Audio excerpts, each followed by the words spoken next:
Is His Only Son possibly the most boring Christian movie I've ever seen, or the most based and amazing theological content on the big screen today? Well, I am here joined again by my friend Sean Stewart. We're going to talk about His Only Son, the newest Angel Studios film about Abraham and the sacrifice of Isaac, and maybe we will go off a little bit on Christian movies as a whole. I don't know. But anyways,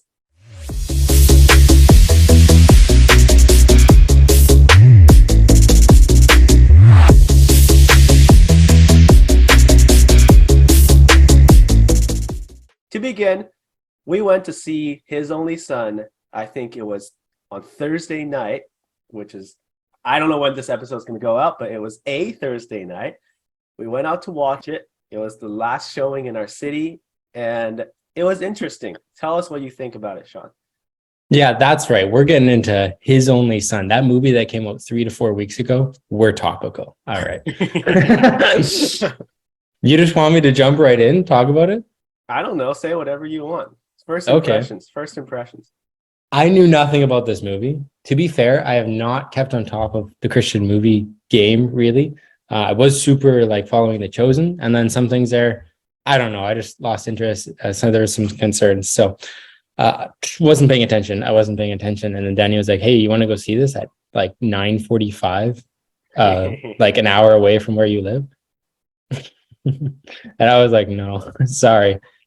Anyway, things worked out. I had the day off work tomorrow, and I was like, YOLO, we're gonna go see it, because I really am deeply interested in Christian media. I think it's important. And I think it's a fantastic way to get the good news of the Bible out. And I want to see more people do it well. So yeah, went to go see His Only Son with Danny and a few friends. And we got some thoughts. We definitely got some thoughts. Yeah. Oh yeah, we got thoughts. Well, my first impression was it was good. It was well made. I would say the quality was certainly there. The costume design and stuff like that. It feels like you're in that era. Whatever the Abrahamic era felt like, I thought it was pretty convincing. It's just in the plains, and all you see is a few tents here and there. It was old, and the casting wise, it was good. It was good.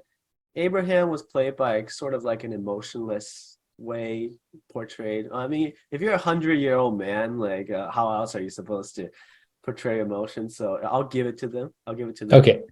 Before we start digging way into this, I want to just give a little bit of context for this movie because I didn't know anything about it. So this is a director. This is the first time he's made a feature film. I haven't gone way into all the details, but it sounds like he's made several short films before this. But this is his first foray into a 2-hour movie. I don't know how long it actually is, but it's his first thing. An hour and 45 minutes, which is a good length.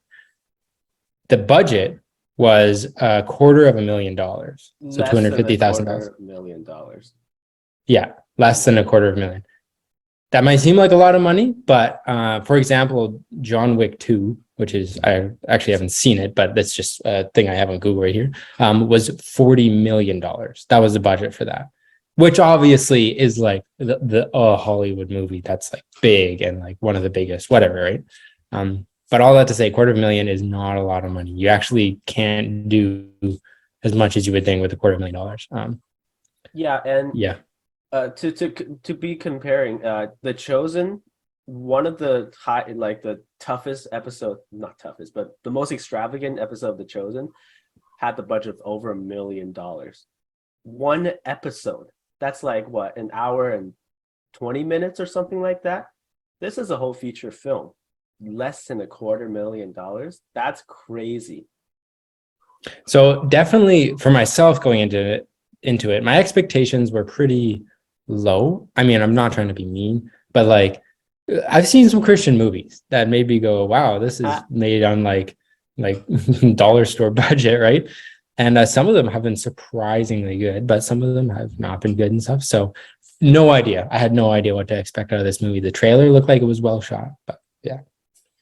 Yeah. I was going to say that another thing about this movie that is it's the first, apparently history's first crowdfunded theatrical release. Now, I don't fully understand what that means. I think what it means is that David Helling, the director, he got the budget together and then he made this film. But to release it through the silver screen, and I'm guessing, I guess, through Hollywood or whatever you would call it, um, there's a lot of screening, I guess, that goes on for content and such. And I guess there will be a lot of restrictions. So Angel Studios kindly took up this project and showed it to their audience and to their supporters. And they released this purely based on crowdfunding platform. So that's pretty cool. Yeah, that's super exciting. Yeah, it's not cheap to just get a movie shown in theaters around the world. Um, so yeah, and especially like we live in Canada. I don't know. Usually we just don't get a lot of things. We don't get a lot of concerts. We don't get a lot of. So it was even here. It was even here. That was very exciting. Yeah. All right, cool. So now you know, here's the backing of the movie. Yes, low expectations. Now, were those expectations met with equally low quality or were they not?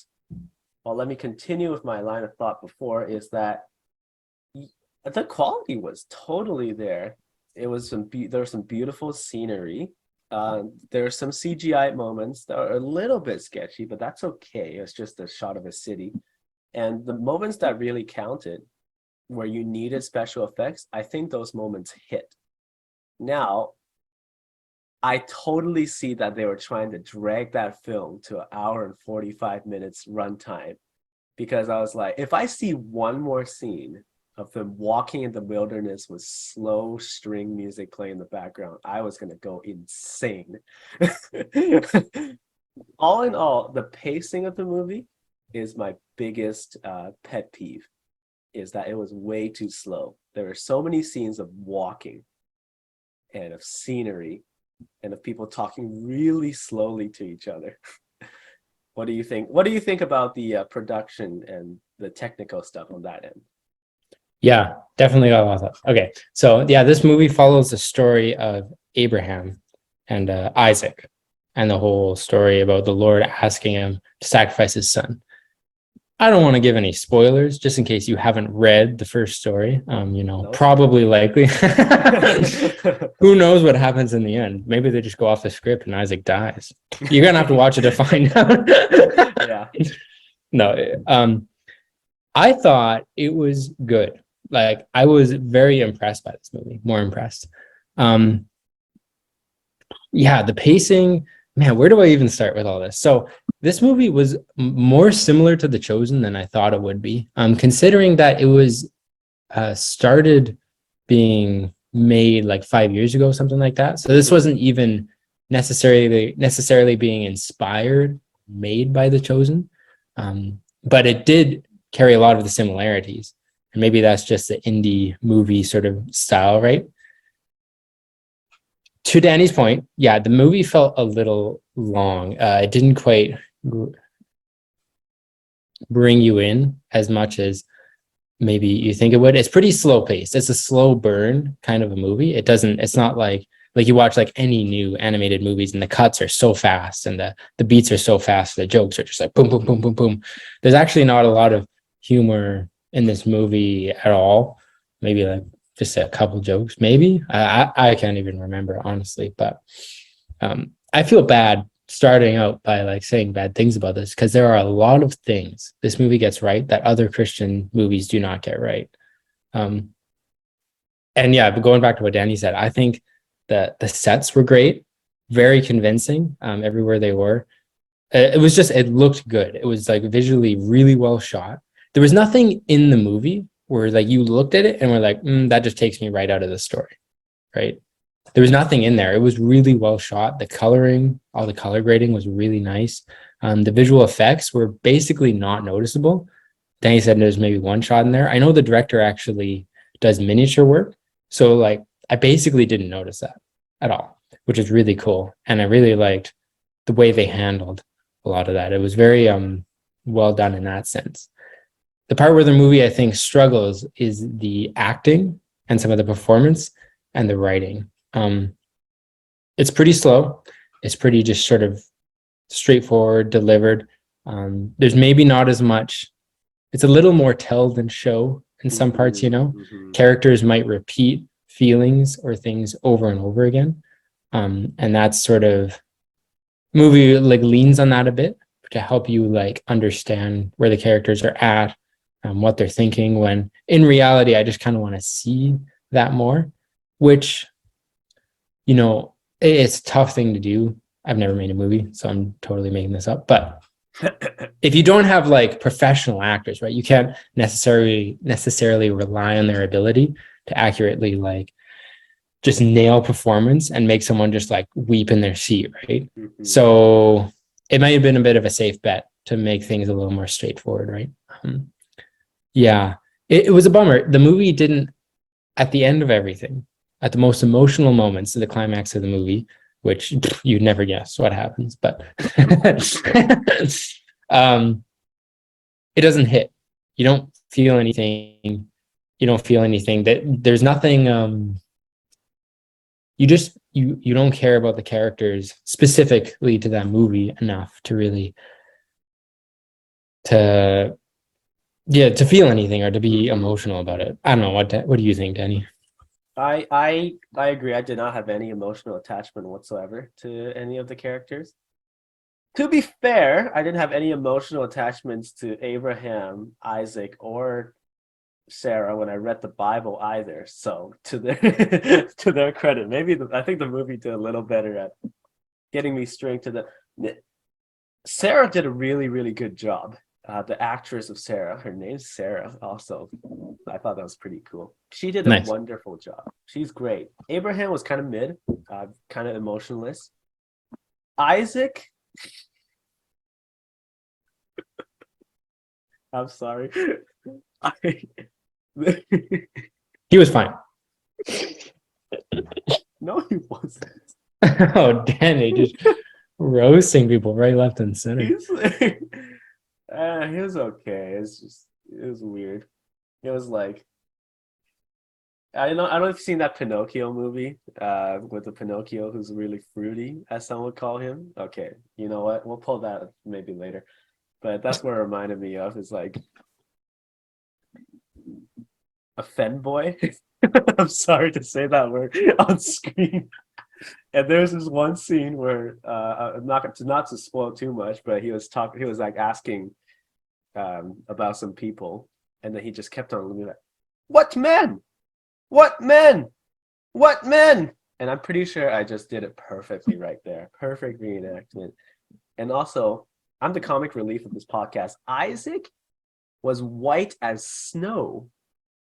Abraham and Sarah were like, you can tell they're like Middle Eastern. Isaac was so white.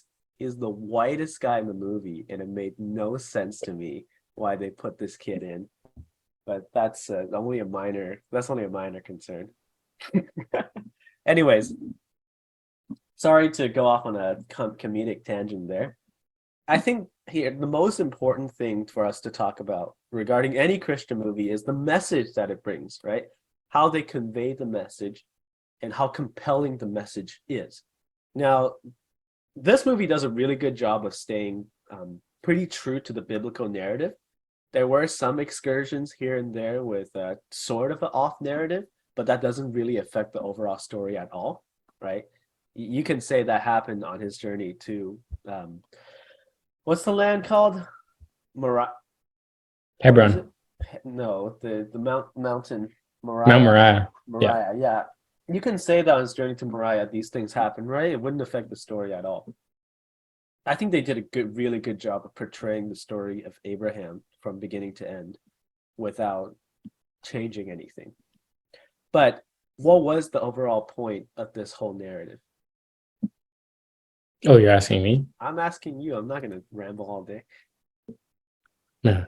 I was like not prepared. You're just like quiz time. What was the point? What's the point? What's the point of this movie? What message were they trying to tell? So it's Abraham and Isaac. This is a picture of God offering his only son, right? Right. As a sacrifice for our sins. And the movie,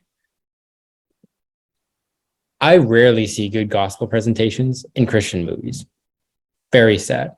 I haven't exhaustively watched Christian movies, but I've seen a few, and frequently, more often than not, I'm just kind of disappointed by the fluffiness, by the kind of watered downness, or it's just not straightforward, right? Generally, there's a lot more I could say about that, and I do want to say more about that, but that's the general sense I get. This movie was not like that. This is one of the clearest, best, fit with the story gospel presentations that I've ever seen in a movie.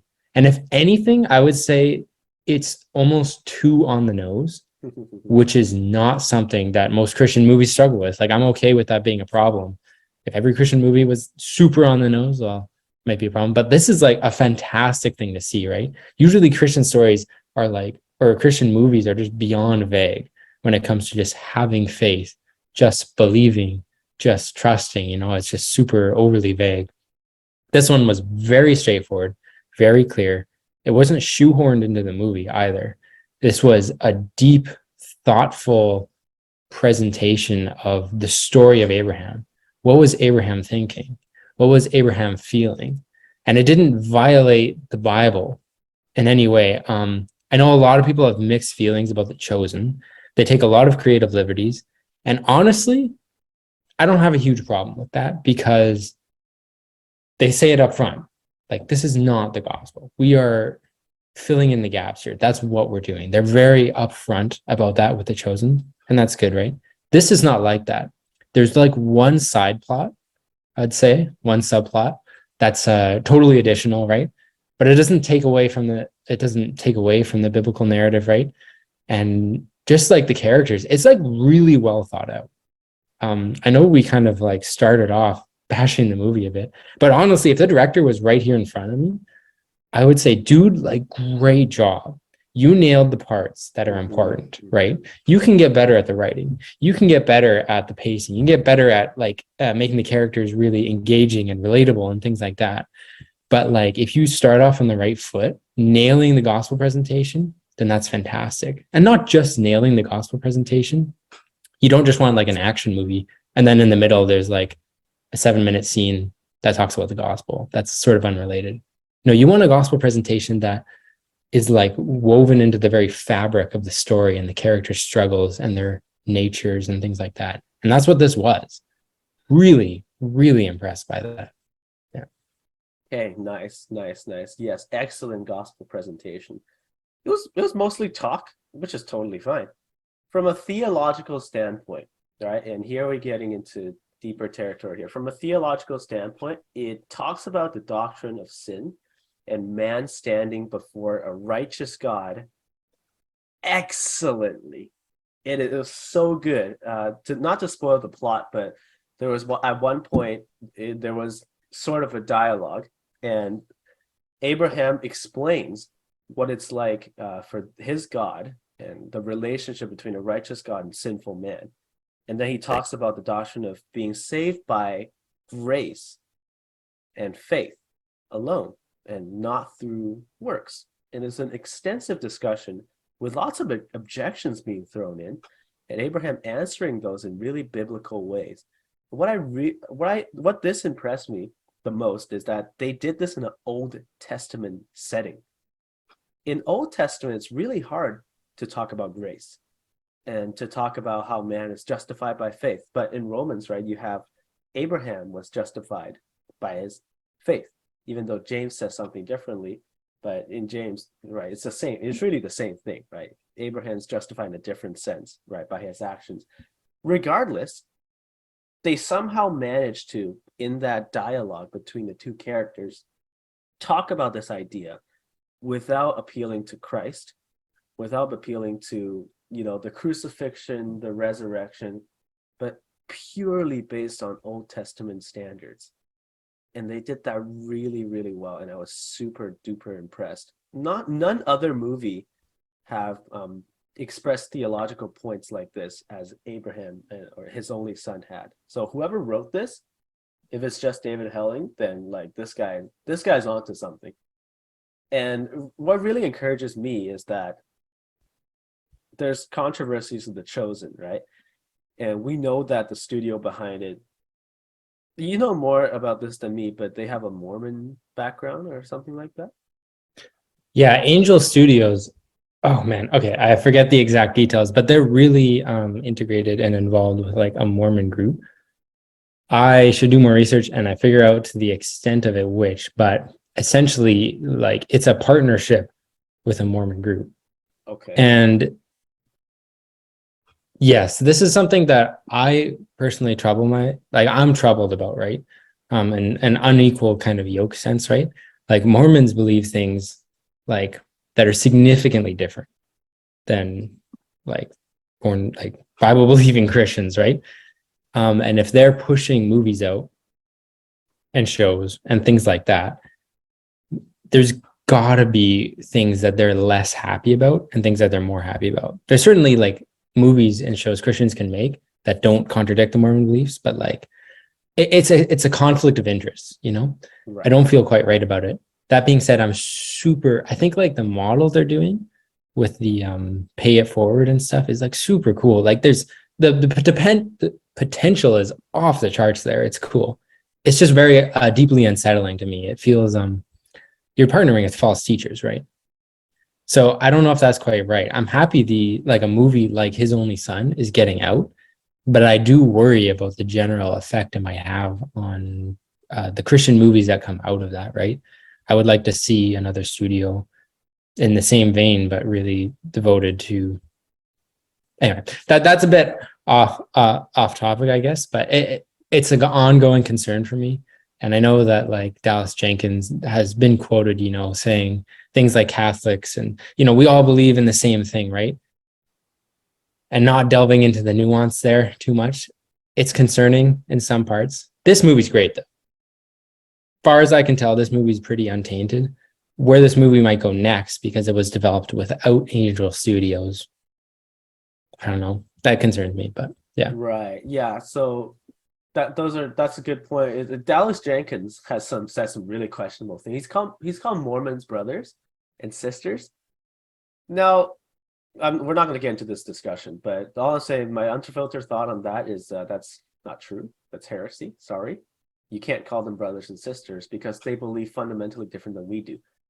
And so The Chosen, as far as I'm concerned, hasn't been too overly changed in that direction just yet. There's one part where Jesus says he is the law. That's fine because indeed Christ is law incarnate, but apparently that is like a quote from the Book of Mormon. So I have no idea about any of this. But what encourages me is that Angel Studios was able to and willing to back this project, His Only Son, which it gives like a perfect gospel presentation. And I know that's contradictory to what the Mormons teach because this talks about salvation by grace through faith alone. The Mormons teach that we're saved by grace and faith alone after all we can do. So workspace. So I'm hoping that any future films coming out, maybe they are not affected by the group behind it too much after all. Maybe they do have that creative liberty, but I can only hope. But it is encouraging to see this being backed by them. Mormons are well known to be incredibly hardworking, motivated, and entrepreneurial, like individuals, right? They're so nice. And I think that's the reason why Angel Studios exists, is they kick Christians' butts when it comes to just like, man, how can we just get this done and do outreach, right? And so it's a bit of a shame on us, I think, personally, that they managed to start this whole thing. And I'm sure there's like 100,000 conspiracies about financial motivations and things like that. But I think it's super cool. It obviously has proven that there's potential for Christian media, right? And yeah, I think I respect it a lot. Very concerned. I have a problem like throwing my money that direction just because there are Mormons involved and that everyone seems to not question that. But yeah. Yeah. Guess we'll see. I guess we'll see. Hey, did you have anything before we get derailed from the theological discussion? You got any thought about the how the conversation went in that movie and how they discussed the idea of grace, and maybe talk a little bit about the representation of how this relates to Christ a little bit. How this relates to Christ? The Christology in that video, because Isaac is a Christology in the Old Testament. I feel like Sounds you. too much like Mike Winger. What are you thinking? Like, share what you're thinking.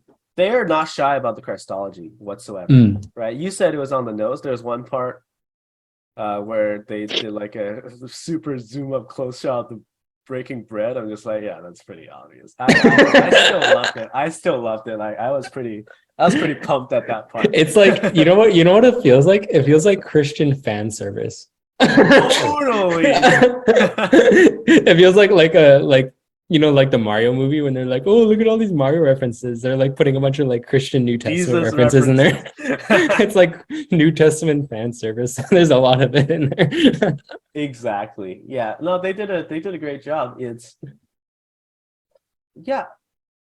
There's a lot of talks about taking one's place. Like it was overtly obvious. Like, no, put me in her place instead. But yeah, everybody gets this. You're appealing to the right audience. You're preaching to the choir, and the choir is happy. I like that. I like that. Because not a lot of movies really have that thought. And one thing I really like about The Chosen is that you can tell that when they're showcasing these biblical narratives, they thought about the theology behind it.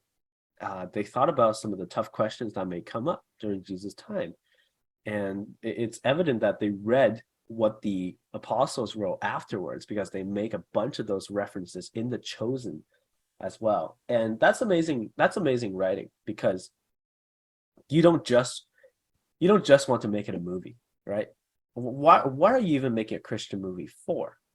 Well, number one, you want to lead unbelievers to faith, of course.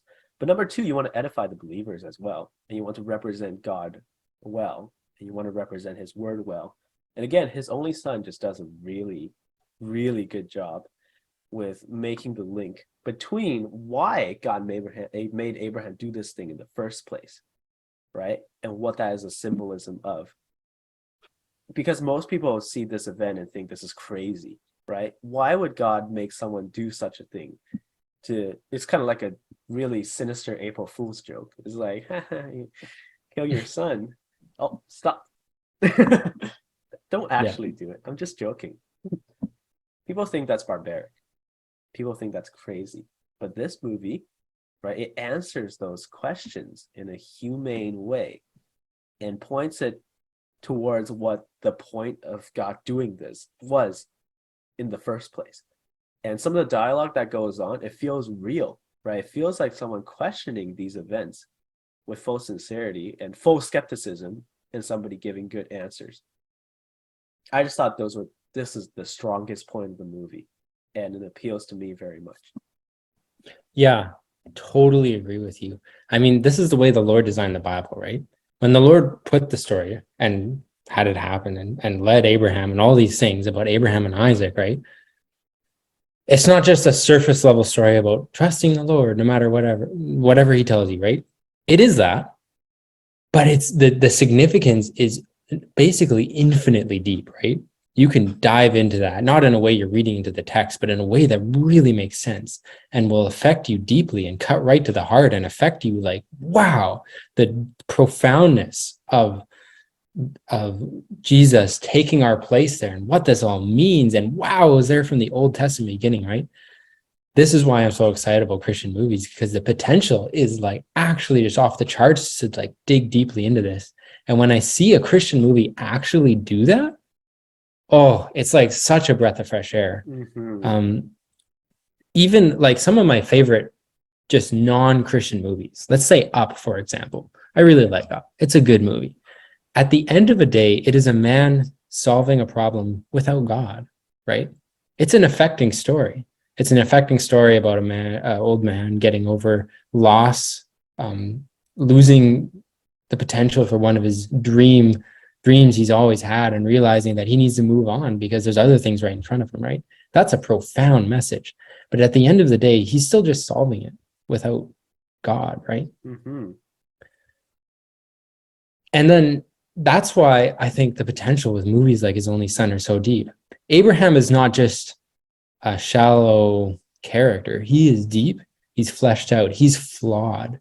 One of the biggest points of this movie is that Abraham, who he is, the way God's chosen him, he's not deserving. He is not deserving. The movie makes it abundantly clear the failures of Abraham, right? And Abraham makes it clear. He knows this. He's a humble man. He's not out there like some epic leader. He is an epic leader, but he recognizes when he gets directly challenged on like, well, why did God choose you? What do you deserve? You did this. He's like, yeah, you're right. When you see the deeply flawed character in that biblical sense, full of sin, full of unworthiness, and then you see the biblical resolution of that, it affects you as a Christian, like a Pixar movie could never affect you, right? That truth is so much deeper and more profound. And that's where I think so much potential is missed with other Christian movies.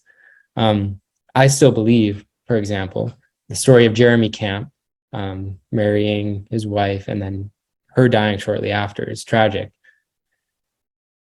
But the main song in that movie and kind of the main thrust of the point, right, is I still believe, bad things happen and he still believes in the Lord. That's a great message. I agree. It's missing like a bit of just depth there, a bit of nuance, right? In my opinion, maybe I just don't connect with it, but it seems very surface level to me, right? Like you could give that story to a non-Christian and it would be like, I don't believe in God, but I still believe things will turn out okay. And that movie meant a lot to me. But His Only Son is undoubtedly unapologetically Christian. And the character arc, the failures that it presents in the character, and the resolution it brings is distinctly biblical, distinctly truthful, and like profound because of that. Yeah. Nice. One of the redeeming factors of the movie being kind of dragged out is that it made me see how long Abraham waited for certain things. Like it put that time into context a little more. If you're just reading the Bible, it sort of feels like everything happened in like a day or something, or like a span of a year or whatever, super close to one another. But this is like decades of stuff, right? Jammed into a few chapters. But the movie did a good job of showing the different time because you have a visualization, right, of how he aged and the long journey, the long pauses between each flashback. Spoiler alert, there are flashbacks on Abraham's life before he went to the mountain. The long pauses between, like, it just shows how long, right, the time goes by. And it humanizes Abraham a little bit because the Bible, if you just read it like that, it doesn't humanize him all that much. But I love it when you humanize biblical characters and try to imagine how they would have reacted to certain things and how Abraham reacted to waiting this long for a son. And one thing they did really well is showcasing Abraham had faith. That's one of his characteristics, is that he was a man of faith. And it's because of his faith that he was deemed righteous. It's because of his faith that brought about the nation of Israel. And they really showed that because he's super stubborn. There are parts where Sarah's like, I give up. I hate life. I don't have a son. I'm barren.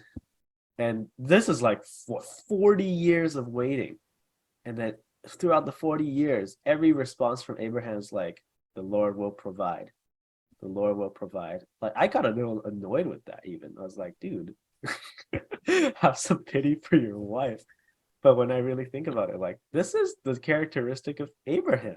And they did it well. And they fleshed out this character in this way.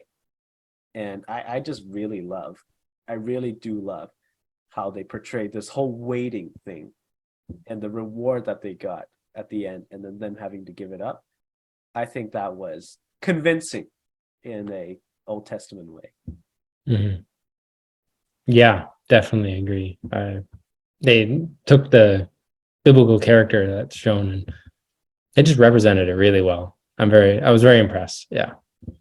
Yeah, that gives me hope on the potential of future just Bible-based films, not just Christian films, but films based on the Bible, and really fleshing out those characters for us so they're not just words on the page and like an ancient account that's really I guess not personal to modern eyes and modern ears, but like they did with The Chosen, humanizing Jesus more. I think there's a huge potential for a Bible cinematic universe. Like this feels like the Chosen films feel like I don't know, the Avengers movies, and then his only son feels like a Captain America prequel. It gives me that vibe, and then you can go through all the characters. They all get their own movie, and then you have a Revelations movie. Like, how cool would that be? Yeah, it would be cool for sure. Yeah. Yeah, I'm excited too. And I have like mixed feelings. Like it depends. There's like a whole creative spectrum, right? You can go just straight biblical, only biblical words, and then you can kind of. I feel like Chosen's the farthest over, where there's really creative liberty, and there's danger with that for sure. So I'm not saying I'm totally on board with like everything that everyone would decide to do with that idea, but I am just excited about the potential. I'm excited people are trying. Right? Yes, yes, yeah. Especially with that new David movie coming out, and just the recent resurgence of Christian storytelling in media. Not perfect by any means. Jesus Revolution had its flaws. All right, I'm just gonna say it straight up. It's got its flaws, but it's good. Good quality movies are coming out on a pretty regular basis from pretty prominent storytellers, and they do a good job of telling the story. And I'm just waiting for the day where this one, I don't know, maybe some reform guy with huge convictions, like, I'm going to make a movie that blows everyone's socks off and remain perfectly biblical and share some hard messages. I'm just waiting for that. Mm-hmm. Yeah, I'm like, very excited to see where it should go. Maybe we should give our like our overall thoughts. Like, Danny, would you watch this movie again? Mm. I would rewatch certain scenes just to hear the dialogue, but the walking I could do without. Nice.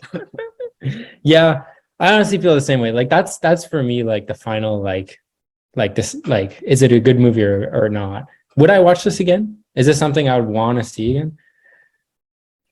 There, yeah, same with Danny. There are parts that I'd like to see again, but overall, probably not, which is tough. But I am so excited at the potential this is. The director actually wants to make the a movie about the story of Jacob, start to Yeah, finish next. That sounds awesome. Another interesting thing that I found is in its opening weekend, like his only son, it grossed $5.5 million, sweet. which is a bigger number than $250,000. So that means that means it made money, right? I love Oh it. man, so excited. I don't know. We went on obviously the last showing at 9:45 at night on a Thursday. So nobody was in the theater. And I was like, oh man, I hope this movie does well because like we need more movies like this. But it looks like it did. I'm just like so stoked. Like, let's go. Yeah, we need more like it for sure. Definitely it's in like S tier for me on like biblical truth gospel presentation. S tier, right?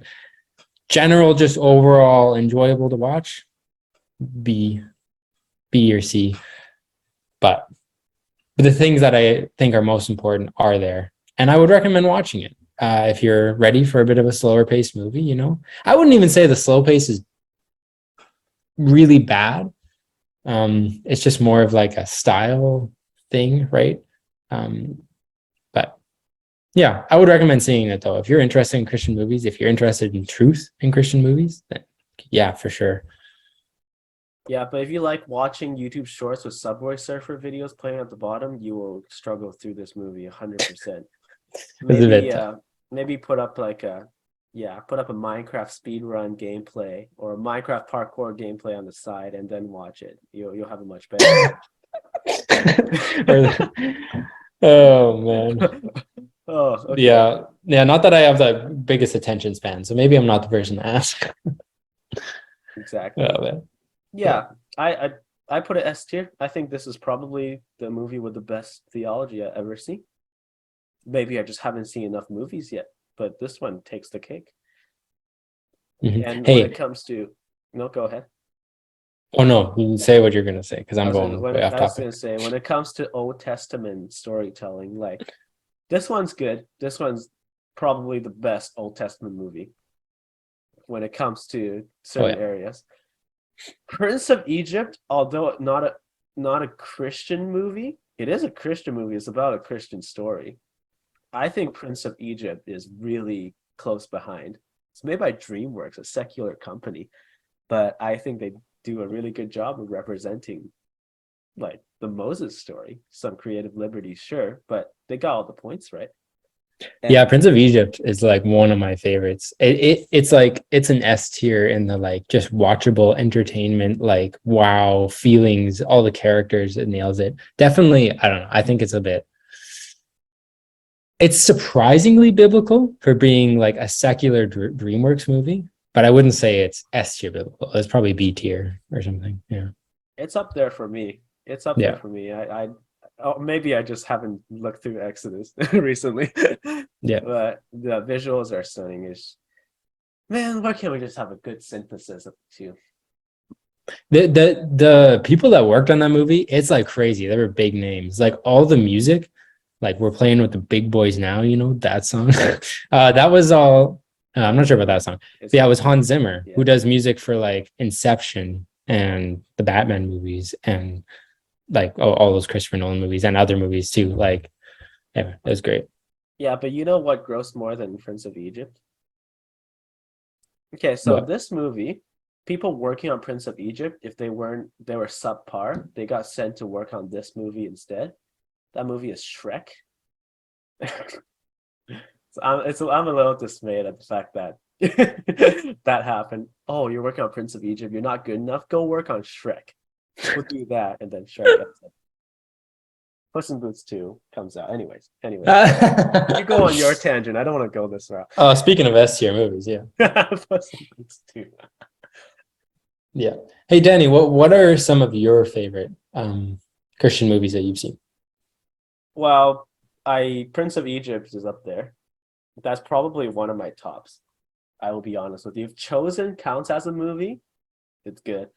I'm really big on the storytelling aspect and making the characters personal. I think that hits the most for me. But you know, I've seen a few good ones in my day. I thought, what is that one called? Woodlawn. Woodlawn's good. I like Woodlawn. I enjoyed it. It's a good Christian sports film. I recently watched Courageous.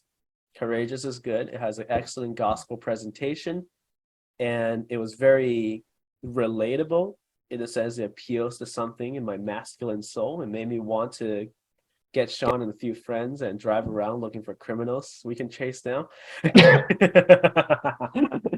Oh no. And other than that, that's really it. That's really it. All the other ones just don't hit hard enough. Yeah, for me, I definitely want to watch more Christian movies. I think I'm deciding that. Like it's like this is something I want to kind of just dig into and explore, even the bad ones, because I just want to understand the landscape. My favorites, though, definitely Courageous, I think, is probably my favorite. It's got a Nice. fantastic biblical message. It's got a fantastic message to men and families generally, things that are just not emphasized in culture today. So very relevant, very needed message.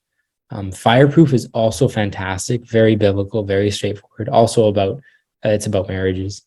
Um, those are my top two. Really, I can't think of. I wouldn't really say anything about any other ones, being honest, except for Flywheel. You guys probably Oh haven't heard no. of Flywheel before. It's the Kendrick brothers who made Courageous, and they made some other ones too. It's their first movie, and they had a budget of $20,000. $20,000, and it's a little janky.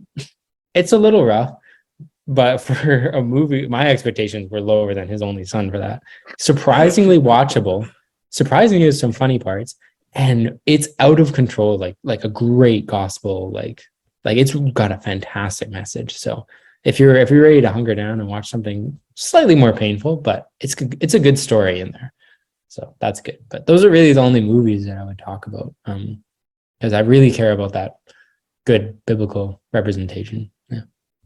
Yeah, so in your opinion, I guess biblical representation would be the most important aspect in a Christian Mhm. film. Yeah. Yeah, I really enjoyed I Can Only Imagine, and I really enjoyed I Still Believe. Those movies are fantastic. They're so well done. The stories are great. The characters are awesome. The editing, the cinematography, everything's fantastic in there. But when you don't have like you don't, the Bible is so profound. And if you're not taking advantage of that, you're just making a movie. It's just a movie with the words faith and God in it, right? So I like those movies, but they're not in my like top list for Christian movies. Yes, yes. Yeah, it's very profound. Why? That's what troubles me is the most beautiful aspects of Christianity are the hardest to hear, right? Sinful man before righteous God, facing God's wrath, and then his son coming, taking the full force of the wrath in pretty graphic terms, what he went through, so Mm, that sinful man can escape. That's really it. And that's the reason why so many people have been saved throughout the history of Christianity. And I just do wonder, it's like, why not emphasize on those parts a little more, right? Why just give the fluffy parts that's easier to hear for some people? Why not double down on it? Because I guarantee you, if we had a movie that really well produced and doubled down the most important aspects of it, it would do well. It would do really, really well. Of mhm. course, it'll get its critics, but who cares? You know what's one other secular Christian movie that I've seen that was actually really good? That's Passion of the Christ. Have you seen that, Danny? I'm scared. It's so if you don't know, Passion of the Christ is a Mel Gibson R-rated movie. So it's made by I don't think he's a Christian or claims to be a Christian, but it's the story, it's of Christ's crucifixion, basically start to finish. Like it starts in the Garden of Gethsemane and ends with him being crucified. Basically, that's the movie, right? For being a secular movie, handling one of the most important Christian moments, it's quite good and very emotional and very. It doesn't steer too far off the biblical path in a way that like makes you like I don't feel like I'm allowed to be vulnerable to this because I don't trust it. You know, sometimes movies do that. Mhm. But no, it's good enough where like I cried in it. It was very. It made me really think about like what went down there. Wow. um, I would recommend watching it as a Christian, right? Not perfect. There's you could probably get it a little more biblical, right? But really still there's a lot there to make you think. So Okay, we should watch it one of these days. yeah. Oh man. Yeah. It's intense. It's very it's rated R. It's rated R. They really dig into all the torture and stuff. So No. yeah. Okay. Yeah, you got like Jesus there and then his mom's there, and it's like it's Over. It's over. I can't take this anymore. I'm not watching it. again, great potential. But you know what's a movie that we do want to see? I would What? recommend all the listeners check out Revelation Road. So I don't know if you guys know what PureFlix is. PureFlix is like Christian Netflix, right?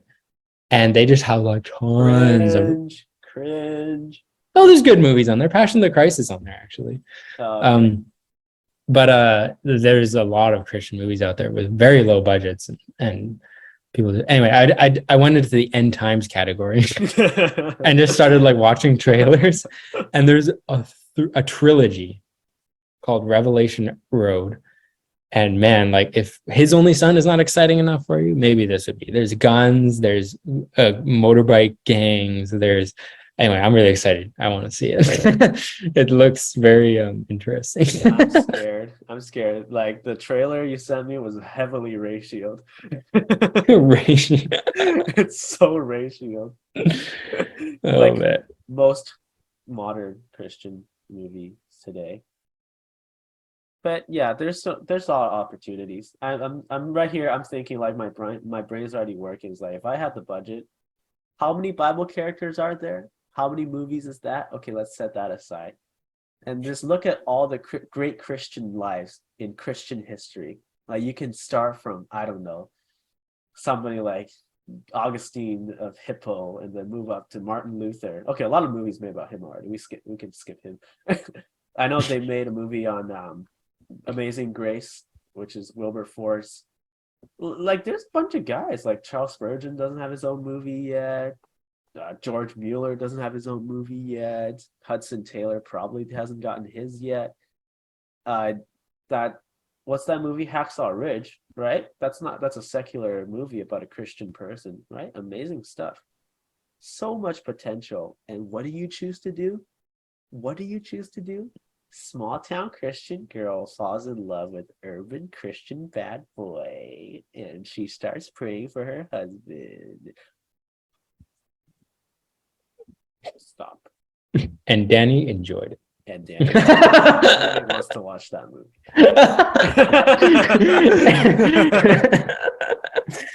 That's what I mean. That's what we mean by Sean keeps Danny in check. Is yes. Danny after the podcast. Anyway, I'm gonna watch that. On the romance section in Pure Flick. How is that? Man, that is saturated. Yeah. Anyways, I feel like we will begin just being silly at this point. So, audiences, we're not allowed you to see that.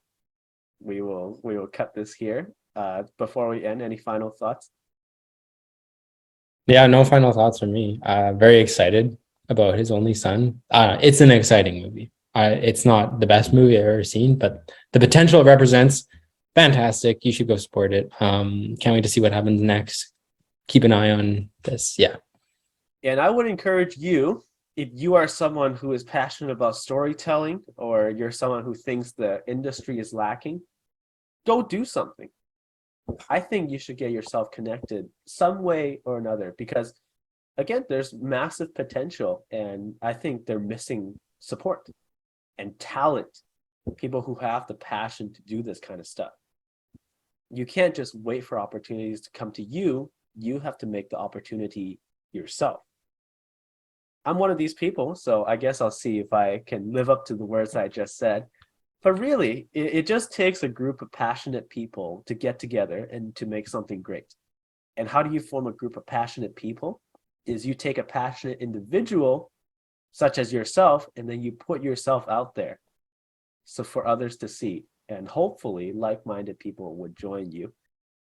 And then we can have the Christian cinematic universe, and we'll go on from there. Hey, if there's somebody out there that has read Frank Peretti's books, like This Present Darkness and stuff, can you please get good at visual effects, or find a friend who's good at visual effects, start making like YouTube movies or things like that, and get super good so that you can make a movie out of This Present Darkness? Because that would be incredible. Oh my Haven't they done it already? Not This Present Darkness. They made a movie out of one of Frank Peretti's books called man, it's about a false prophet, but it's got Revelation Road vibes. It's not exactly. I don't know if there's a lot of potential that's untapped there, I guess. Exactly. I would say kindly. And one day you will see a Comics for Christ movie. Just you wait, and we'll get Jackie Chan to play myself. Is this like an animated movie or a live action movie or Oh, it should be an anime. Comics for Christ anime. Not even like in your style, but just in anime style. In anime style. Like voiced by Jackie Chan, and then Sean is voiced by Sean Bean, and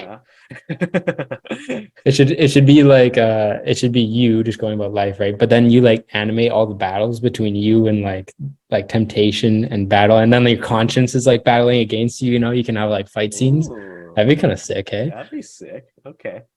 Yeah. So Patreon link is in the description. Yeah. Yeah, no kidding. Please send Danny like $500,000 so you can actually find time to do that. Thanks. That'd be awesome. There you go. All right. Also, Sean, you want to stand up before we go? We have Comics for Christ merch. That's right. Can you get yeah, you need to go on my website, and then you need to go to the merch section, and it'll tell you that merch is not available yet, but you can check out our Redbubble store. So Sean and we got a Redbubble store. We have some designs up there. This one's one of them. And you can get them. And I don't think we're making any money from this, right? We have a 0%. Not currently, but yeah. Fine, just go. And And you know what? We post designs like every 2 years. So just, Definitely check our new designs. Yeah. 2025. All right. Thanks for watching this episode of Conversations Comprised. See, I've been talking for too long. We will see Nice you job. in the next episode. That's right. Thanks for watching.